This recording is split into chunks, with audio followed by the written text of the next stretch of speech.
Welcome to the Frozen Four Championship Press Conference. I'm joined by Harvard head coach Katey Stone and Kalley Armstrong.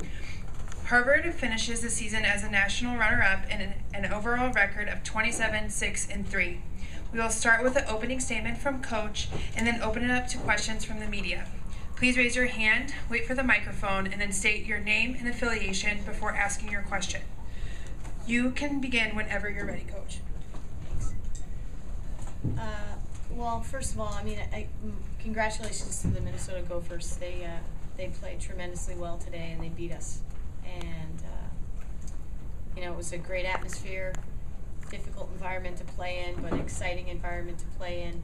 And unfortunately, we didn't have our best game today, and it's a tough day for that to happen. But I'm proud of our kids and how resilient they were. They kept coming at them. We got it close in the third period, gave ourselves a chance to win, and then things unraveled a little bit there. But again, I couldn't be more proud of this group of players. I mean, they're a special team. I just got done talking in the locker room. Those you don't really know much about, know what to say, but without question, one of the very best teams I've ever coached.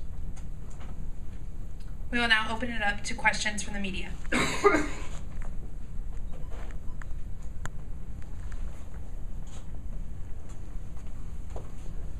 Mike Cook for the Boston Herald. Can you talk about the emotional swing there in that third period? You get within one, and then 2 minutes later, it's down by two again.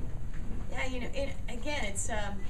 it's tough because we just kept coming at him, and we got our life back there, and I think you've got to take some chances to win a national championship. You have to, and so things got a little risky for us, but we've been a bit of a high risk, high reward team all year. So.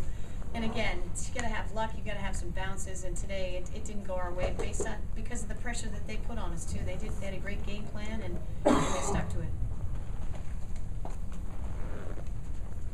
Arlen Martela, USCHO. You did a great job on Brant today, keeping her to the outside, limiting her chances. What did you do well, and then what happened on the one play where she got loose? Well, we just turned the puck over the wrong spot, and then that's where it all started. We had full possession of the puck in our defensive end, and then things got a little crazy in the neutral zone, and we got caught in an odd man rush. And good players make plays, and they've got a lot of good players, so they were able to make a pretty nice play there. Al Jacques for the Boston Globe. Kalley, when it got to be 2-1 and you think about the year, how you get lucky bounces here or there, do you think maybe we are going to get that lucky bounce? Do you think maybe this is going to be the time? Yeah, I mean, getting that goal was huge for us, and Coach always says, the harder you work, the luckier you get, and going into the third, that was kind of, we wanted to work as hard as we could, and that's all we asked of each other, and we were just, hoping to get a couple of bounces going our way, but we were just trying to go out there and work as hard as we could. So.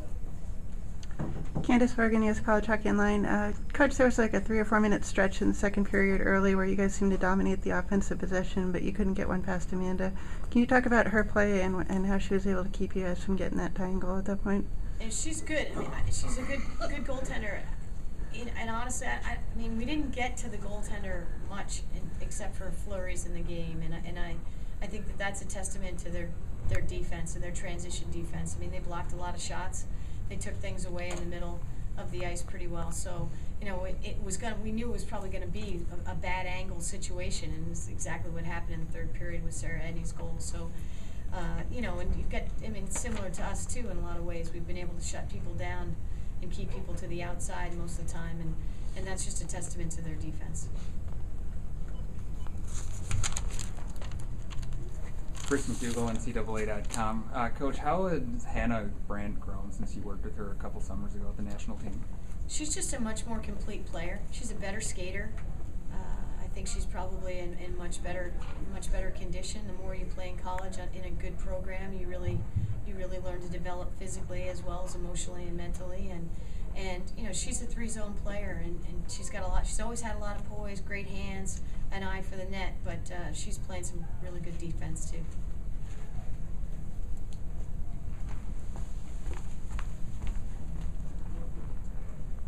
You probably didn't have Megan Wolf listed at the top of your depth chart as somebody you had to really key on. How key was that to give up that goal in that final minute there in the first? Well, yeah, late period goals are no fun, number one. But you just, these are the kinds of games where things happen like that. And so you've got an unsung hero, somebody steps up, maybe has a point or two in their season, and all of a sudden they make it happen because they're really not expecting it so much. So, again, they've got a lot of weapons, and they hurt us. You talked about it, not your best game. Any reason for the slow start? If I could answer that, we wouldn't be sitting here talking about this probably.